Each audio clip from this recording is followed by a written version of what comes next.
¿Alguna vez has pensado que, detrás de algo que nos hacía reír cada semana, podría haberse estado fraguando un infierno? ¿Qué hay detrás de cámaras cuando los personajes más entrañables empiezan a llevarse mal entre sí? Hoy vamos a hablar de uno de los programas más queridos de la historia de la televisión hispanohablante, El Chavo del Ocho, pero no solo de sus chistes o personajes, sino de las tensiones, peleas, infidelidades y pérdidas que marcaron su trayectoria a comienzos de 1980. No había serie más popular en México que El Chavo del Ocho. Cada semana alegraba a chicos y adultos con un humor inocente, aunque ingenioso. El personaje del título y todos los habitantes de la vecindad se habían ganado el cariño del país y de toda Hispanoamérica, pero por más éxito que tuviera, ese cariño del público no fue suficiente para salvar el programa del calvario que se vivía entre sus hacedores. El ambiente laboral y humano dentro del equipo empezó a notarse en la pantalla. Los actores estaban cansados, tensos, incluso resentidos. Habían perdido la frescura del comienzo.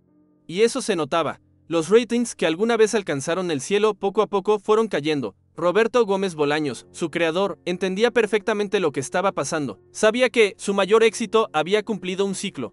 Así que, como siempre hacía, se sentó frente a su máquina de escribir y redactó el último capítulo. Un capítulo diferente, sin comedia, solo drama puro. Pero antes de llegar ahí, volvamos al principio. Porque hay programas que marcan una generación, pero muy pocos logran convertirse en fenómenos socioculturales. Uno de los casos más emblemáticos surgió en México, con una historia sencilla, unos pocos escenarios y un grupo de personajes entrañables que divirtieron al mundo entero. Sintonizar cada emisión era garantía de carcajadas y felicidad. Nadie podía imaginar que, detrás de cámaras, se estaba desatando un infierno. La figura clave de todo esto siempre fue Roberto Gómez Bolaños, conocido por todos como Chespirito. Ya desde los años 70 era un guionista respetado en televisión, independiente de México. Nadie dudaba de su profesionalismo.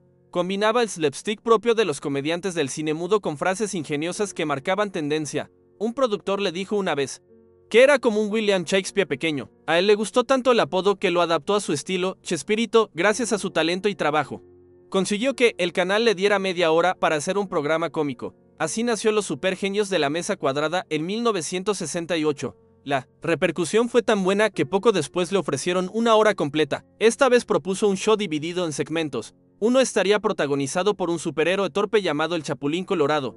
El otro transcurriría en una vecindad llena de personajes únicos. Él mismo interpretaría al protagonista, el Chavo, un huérfano pobre que se refugiaba en un barril y conquistaba el corazón de los vecinos con sus ocurrencias. Gómez Bolaños confiaba en el programa, al que bautizó como Chespirito, pero sabía que necesitaba un elenco sólido. Esa sería la clave del éxito, y también el germen de muchos problemas. En 1971 seleccionó cuidadosamente a los actores ideales. Algunos ya los conocía de Los Supergenios, entre ellos estaba Carlos Villagrán, elegido para interpretar a Kiko, un niño mimado pero bondadoso. María Antonieta de las Nieves fue la elegida para la Chilindrina, la única niña de la vecindad y compañera inseparable del Chavo. Ramón Valdés dio vida a Don Ramón, un hombre de mal carácter pero con buen fondo. Rubén Aguirre se convirtió en el profesor Girafales y Edgar Vivar interpretó al señor Barriga y a su hijo Ñoño. Pero faltaba un rol fundamental: Doña Florinda, madre de Kiko, interés amoroso del profesor y presencia femenina más fuerte de la vecindad. Después de varias audiciones, Gómez Bolaños asistió a una obra de teatro donde conoció a Florinda Mesa, una joven prometedora.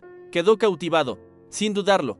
Le dio el papel, todos daban lo mejor de sí. Ensayos, improvisaciones y la química entre los actores hicieron surgir nuevas ideas constantemente. El 20 de junio de 1971, Chespirito debutó en la pantalla. Poco después, el canal se fusionó con Telesistema Mexicano para formar Televisa. Pronto los índices de audiencia comenzaron a subir. Gómez Bolaños caminaba por las calles y veía a niños imitando frases como "fue sin querer queriendo", "es que no me tienes paciencia", "se me chispoteó". También escuchaba a otros decir "no me simpatizas" o "no te juntes con esa chusma". Para 1973, El Chavo y el Chapulín eran fenómenos absolutos. Entonces, Gómez Bolaños propuso a Televisa terminar Chespirito para convertir esos segmentos en series independientes. Fue una jugada arriesgada, pero funcionó. Sobre todo con El Chavo del Ocho. Desde su debut como serie exclusiva, los números eran estratosféricos. Según las estadísticas de la época, 350 millones de personas lo sintonizaban cada semana. Las calles de México se llenaron de voces cantando "qué bonita vecindad". El Chavo del Ocho conservó a todo el elenco original e incorporó a Angie Fernández como Doña Clotilde, una soltera que perseguía a Don Ramón y asustaba a los niños, quienes la llamaban la Bruja del 71. Fue contratada por recomendación de Valdés, quien era su gran amigo gracias al éxito del programa. Gómez Bolaños y su equipo salieron de gira por todo México y luego recorrieron Latinoamérica y España. Llegaron incluso a Argentina, donde llenaron 7 veces el Luna Park. Allí conocieron a un fanático que pronto sería leyenda, Diego Armando Maradona. Pero esta maquinaria exitosa comenzó a fallar, y los primeros conflictos llegaron con Carlos Villagrán, primero por cuestiones sentimentales. Durante los años 70, Villagrán mantuvo un romance secreto con Florinda Meza, lo reveló recién en 2011, pero la relación no duró mucho. Villagrán decidió terminarla y después contó que pidió consejo a Gómez Bolaños sobre cómo manejarlo. Según él, Chespirito le recomendó enfocarse en el trabajo, además, le advirtió que cualquier conflicto entre ambos afectaría al set. Hoy, Florinda niega que haya tenido algo con Villagrán, pero por aquella misma época, Villagrán y Gómez Bolaños entraron en disputa por otra razón. Villagrán disfrutaba interpretar a Kiko y sabía que era uno de los personajes más populares. Pensó que podría tener su propia serie como protagonista absoluto. Le contó la idea a los productores de Televisa. Les encantó. Cuando Gómez Bolaños se enteró, aceptó que Villagrán siguiera adelante. Pero pidió algo simple, que en los créditos apareciera la frase: agradezco a Roberto Gómez Bolaños la autorización para usar el personaje de su creación. A Villagrán no le gustó, se negó. Gómez Bolaños le recordó que él era el creador de todos los personajes. Villagrán siguió firme. Así que Chespirito le dijo que podía irse, pero que si usaba a Kiko en otros proyectos, lo demandaría. Villagrán permaneció un tiempo más, pero ya no se sentía cómodo. Muchos lo consideraban desagradecido. Solo Ramón Valdés lo apoyaba. Nadie se sorprendió cuando dejó el programa en diciembre de 1978, lejos de mantener perfil bajo. Villagrán aseguró que Gómez Bolaños le tenía celos porque Kiko se estaba haciendo más famoso que el Chavo. También dijo que nunca recibió regalías por el uso comercial del personaje, para evitar demandas. Villagrán modificó algunas cosas, cambió el nombre de Kiko por Kiko con 2K y eliminó el uniforme de marinero. Así pudo trabajar en Venezuela y otros países, aunque con resultados bastante pobres. La salida de Villagrán alteró el ambiente del set, pero no era más que el comienzo. Poco después, surgieron nuevos escándalos, esta vez centrados en Florinda Meza. Tras su relación con Villagrán, ella comenzó a salir con Enrique Segoviano, director del programa. Incluso se comprometieron, pero entonces Gómez Bolaños empezó a cortejarla.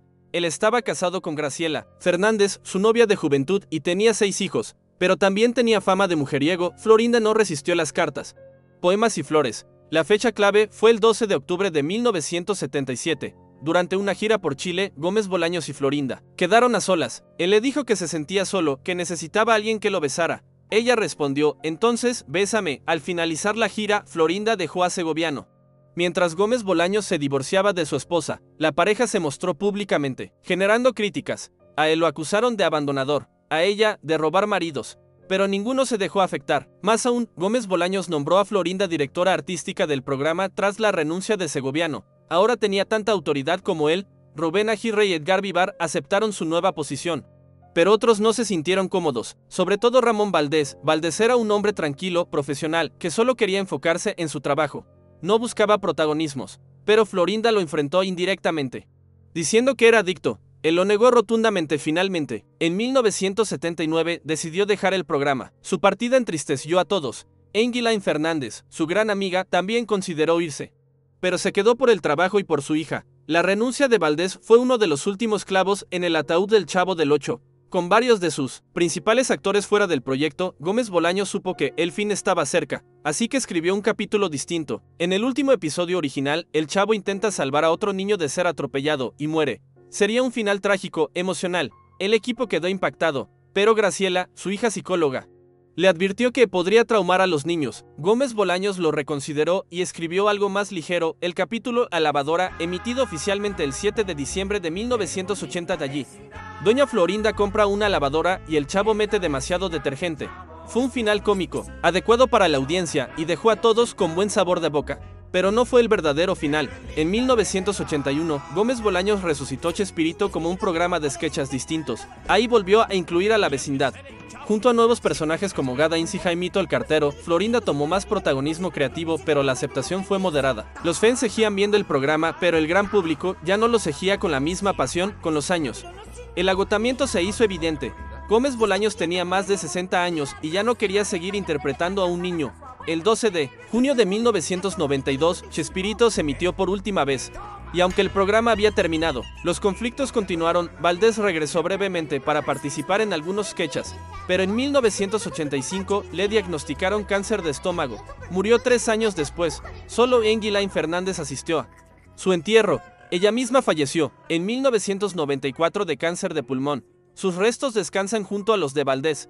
Luego vinieron las demandas. María Antonieta de las Nieves quiso seguir usando a la Chilindrina en otros proyectos. Habló con Gómez Bolaños, quien mantuvo su postura. Él era el dueño de los personajes. Ella insistió y finalmente lo demandó. El conflicto duró hasta 2003, cuando de las Nieves logró los derechos de explotación de la Chilindrina. Mientras tanto, Gómez Bolaños y Florinda Mesa permanecieron juntos. Se casaron en 2004, consolidando una unión polémica pero fuerte. Recorrieron el mundo gracias a la eterna repercusión de Chespirito, pero la salud de Gómez Bolaños se deterioró. Fue diagnosticado con el mal de Parkinson. Falleció el 28 de noviembre de 2014 a los 85 años. Incluso sus antiguos colegas, como Villagrán y de las Nieves, expresaron sus condolencias. Pero eso no significó reconciliación con Mesa. Las polémicas no desaparecieron. Regresaron con fuerza en 2025 con la serie Chespirito, Sin Querer Queriendo, producida por sus hijos, basada en su autobiografía.